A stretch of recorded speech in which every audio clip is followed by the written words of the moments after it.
Bonjour et bienvenue à tous. Aujourd'hui, j'aborde un nouveau concept de vidéo sur des news footballistiques où j'ai pris des informations et j'ai décidé de les traiter. C'est parti pour la première information.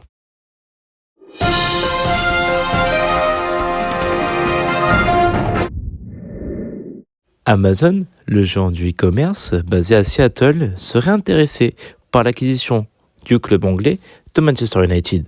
L'information est apparue sur le site internet du journal en ligne The Athletic. Propriété de la famille Glazer depuis 2005, les trois frères voient avec un bon œil la vente du club et ainsi récupérer une bonne partie de l'argent investi en recrues lors de ces dernières saisons. Si les rumeurs qui indiquent l'achat de Manchester United par Amazon se concrétisent, le géant du e-commerce pourrait se faire une plus grande value sur le merchandising, le droit télé, sur la chaîne de télévision et également faire une série documentaire comme ça a été le cas pour Tottenham et Arsenal sur la plateforme Amazon Prime. A noter que les Mancuniens peuvent avoir un budget assez colossal pour le marché des transferts, à condition qu'ils ne recrutent pas de flop à prix d'or. La famille Glazer a décidé de mettre le club mancunien en vente après que le quintuple ballon d'or Cristiano Ronaldo ait fait des déclarations assez choquantes au sujet du club auprès du journaliste irlandais Piers Morgan.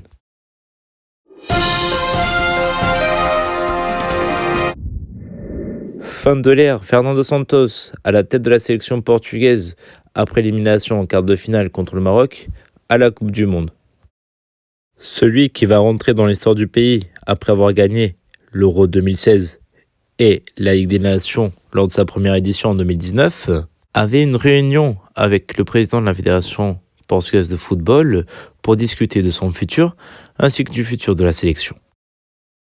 Et selon un sondage publié sur le site internet du quotidien sportif Abola, 93% des électeurs étaient en désaccord avec le style de jeu proposé par la sélection portugaise et les choix tactiques et techniques.